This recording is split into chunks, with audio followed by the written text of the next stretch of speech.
Hi guys, you can find the link to the first part of this story in the description box below. I know this is a novel, but I'm actually glad to be doing this. It's cathartic in a way. You may notice this all takes place over the course of many years. Just wanted to clarify, it didn't all happen at once. This is an accumulation of instances where my EM was toxic and dangerous. Thanks for listening, it means a lot. Me is me. B, my kid. EM, entitled mother. My boyfriend had proposed and we got married in a small courthouse wedding with his parents and siblings in attendance. It wasn't the big massive wedding of my dreams, but we spent the money on our honeymoon, which was fantastic. Fast forward 2 years. I am still in therapy and it helps to have a husband I can turn to when I'm feeling stressed or my PTSD starts to flare up, as I call it, but I start to notice he is being distant towards me. To make a long story short, he had been cheating on me for well over a year with a coworker. I was able to move B and I back to our old apartment complex. It wasn't the same apartment, but the transition was pretty easy, and I had enough vacation time at work to take a few days off to get everything sorted out. Ex-husband and I divorced, but agreed to stay amicable for B's sake. A few months go by, and I was starting to get over the divorce. B and I were spending more time together, and I was supporting him through his favorite thing at that time, Little League. He tried out for the school team and got picked right away. I was so proud of him. It was better than him being obsessed with video games. After a little time, I get a Facebook message from one of my siblings again.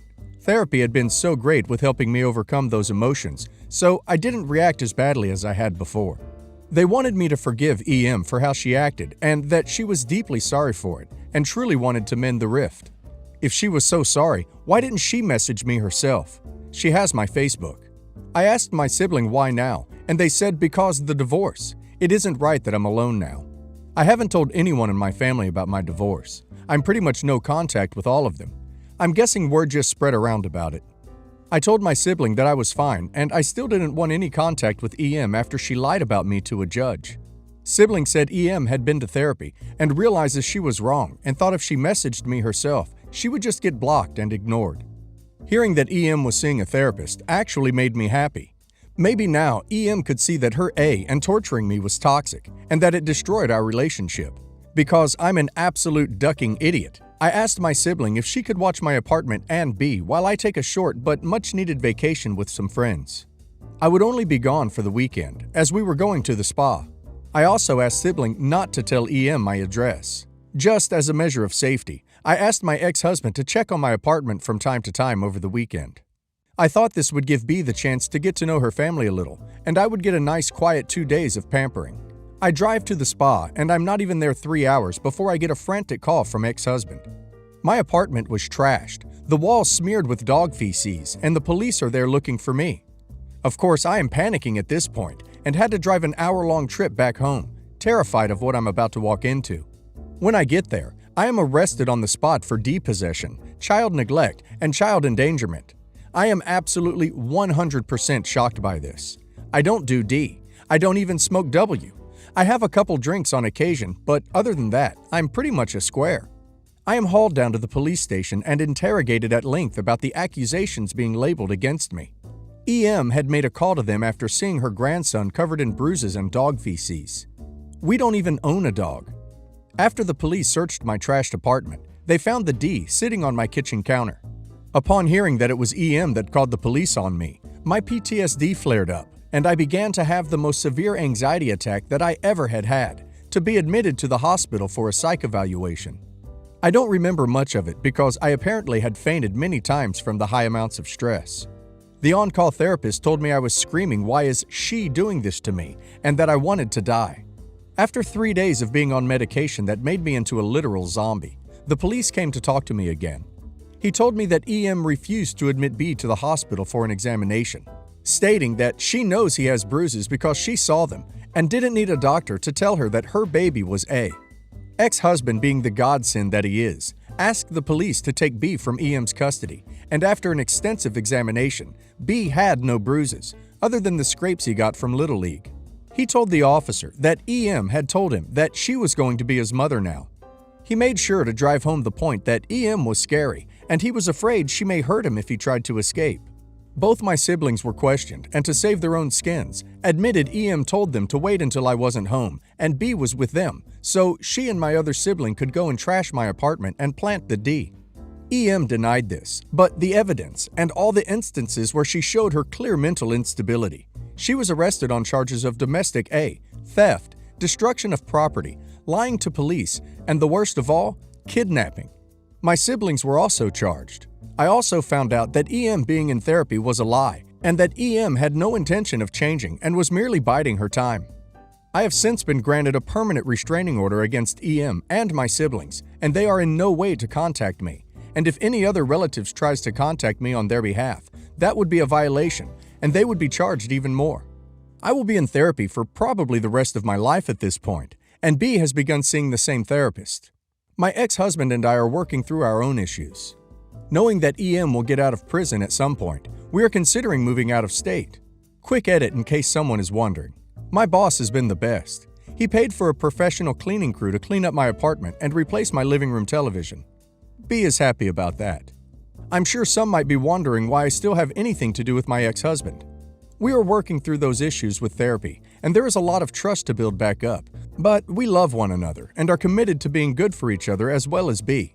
There are boundaries that we set for one another, and he even pays child support to help with B, and is even taking him to ball games, and the two of them are incredibly close. B already lost his birth father. I don't want him losing his stepfather too. It's what works for us, and someday I know we'll all be just fine. For now, we are happy with a no-commitment friendship while we go through counseling. B is in therapy as well, and it helps him a lot to cope with the loss of his birth father and going through the traumatic experience his grandmother had put him through. I am now talking with a cousin who knows how crazy my mother is, and after I moved out all those years ago, was ranting about how she could make me suffer for taking B away from her and losing out on all that money. Greed and mental illness do not mix. Second edit. I wanted to quickly add this because I realized I had glazed over some things. My mother and siblings were all sentenced to jail for their role in destroying my apartment and attempting to frame me, not to mention kidnapping B. Sister got 5 years, my brother got 8, and my mother got 15 years. I wasn't present for the sentencing portion, but I did receive copies of each of their sentences. My mother was ordered to undergo a psych evaluation. It's been a few days since I posted, and a lot of people are suggesting we move out of state. We are considering it. Both X and I are able to transfer, but I am worried about tugging B away from the family he has here. My ex-husband's family, I mean. I have no contact with my mother's family, and X doesn't want to move. He thinks moving means that they have won and that they scared us off. I tell him it's a matter of safety, not pride, and he gets that. We're still discussing it whenever B isn't in the room. We have already settled on a location if we decide to move. It would be a big change from our lives here, but would definitely be a nice change. Another thing that is stopping us is our relationship. We aren't married anymore and currently don't live together. X says in order for things to work, we would need to get married again, or at least move in together. I'm currently thinking about it. I am leaning toward moving B and I back in with him, at least to get away from my old apartment because some of my mother's relatives know where it is. It's a lot to think about, but I am discussing it with my therapist as well. She thinks moving would be good for us. Do it! Get far, far away from that crazy B. Move away. Consider changing your last name so it's harder for them to find you. As sadly, crazy don't care about no restraining order because crazy. Although obviously they'll say it's because family. Bad on ex-husband for cheating, but nice that he is still an active person in B's life. Honestly, that the police didn't take B to him though should have been something to look into as to why. Typically in divorce, if one parent gets arrested, the other legal parent gets the kid. I'm glad X told the cops to remove him from EM's custody and that B stated what he stated when the cops collected him, because now B knows that monster is truly insane. I said I would tell the story of me catching my husband cheating on me, so here it is. Me is me. B, my kid. X, ex-husband. C, the witch I caught him cheating with. In my previous story, I wrote about my journey of getting away from my A and psycho mother. Through all of this, I had my husband, who I will label with X. My kid, who is B, and myself had been living in a 2-bedroom apartment while I was working full-time. B was in school by this point and doing pretty well. I met X at a luncheon my boss was throwing at a place I like to call the Gardens, and X and I immediately hit it off. He was there for me throughout the nightmare I was living while struggling to avoid my crazy mother. After the judge had denied my mother grandparents' rights, X proposed we got married in a small courthouse wedding with just his parents and siblings in attendance. We talked of having a bigger ceremony later in the future. We had been married for 2 years when I noticed he had grown very distant, not wanting to really talk to me about my traumas or anything for that matter, giving me one-word answers and ignoring my texts. I was griping to a work friend, and she thought he might be cheating on me, so suggested I catch him in the act. We came up with a plan, and while I felt guilty about tricking X, I wanted to get to the bottom of why he was acting so weird toward me. I had major trust issues as it was, and always assumed the worst before assuming the best. I told X I was going out with the girls for a few drinks and wouldn't be back until after midnight. I dropped B off at my ex's parents for the evening and drove to the bar. I didn't drink anything, but in hindsight, I think one shot of Dutch courage would have been nice. It was close to 10 p.m. and I drove back to the house. As I pulled up, I noticed there was an unfamiliar car in my driveway. I was forced to park on the street. Now, I don't know if it's the same for many neighborhoods, but I always prefer to stay near or just within the beam of a streetlight. The area in front of my house didn't have one, so parking on the street at night made me paranoid. After ducking behind the cars in the driveway and tiptoeing, I don't know why I did this, to the front door, I looked into the window just beside it and saw my living room light was on. When you go into my house, the kitchen is on the left, a small bathroom on the right, and you have to pass it and move down a short hallway with a utility closet to get to my living room. At night, we make sure to turn off every light in the house, so seeing my living room light on was troubling. Not to mention, kind of annoying. I walked in and made a beeline for the living room to find it empty. Rolling my eyes, I turned off the light and went upstairs to my bedroom. On the bed, I saw X had laid out an outfit to wear, and he was in the shower. I wondered why he was getting ready to go out and without telling me, so I grabbed his phone and unlocked it.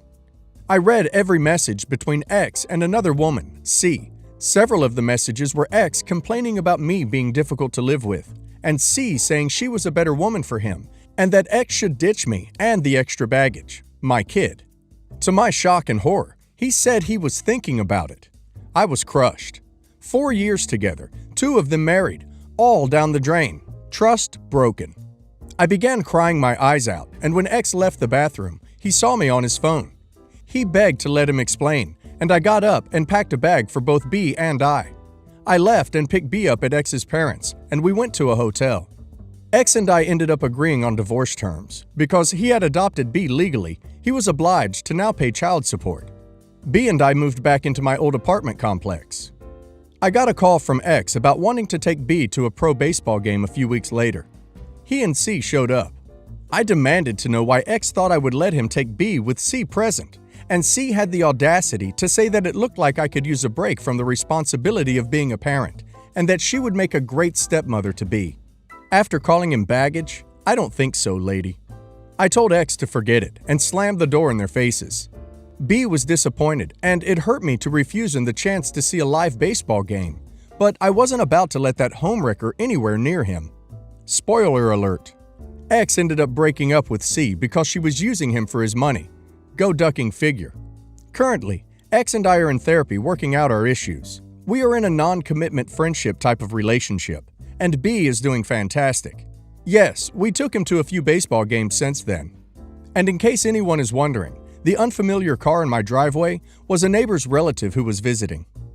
I know how sick this is going to sound, but is it possible your mother could have unleashed C onto your ex? I've read the other stories, and somehow this just seems like something she might do, if not for a share of his money, which is all she's ever been interested in, but also in the hope the shattering of your happy life might somehow drive you back to her. It probably made more sense to her. Naturally, my paranoid mind had thought the same thing, but no, C was a co-worker of my ex-husband. Before she quit working there, she was an administrative assistant to one of my ex's other co-workers in the same department. After their affair went public, she wasn't respected within the company as much, so she quit. My ex-husband endured the backlash of his decision as well, but he understood that his company's opinions were fair and that he would suck it up and not excuse what he did. Despite his stupid mistake, he's a really good and humble man. As far as C goes, I ran into her at the pharmacy while picking up my meds not too long ago. She tried talking to me, acting as if she didn't try destroying my marriage and my family. I ignored her and left the store with my medication that stopped me from being the quote, crazy bee that she had said about me in a text to my ex.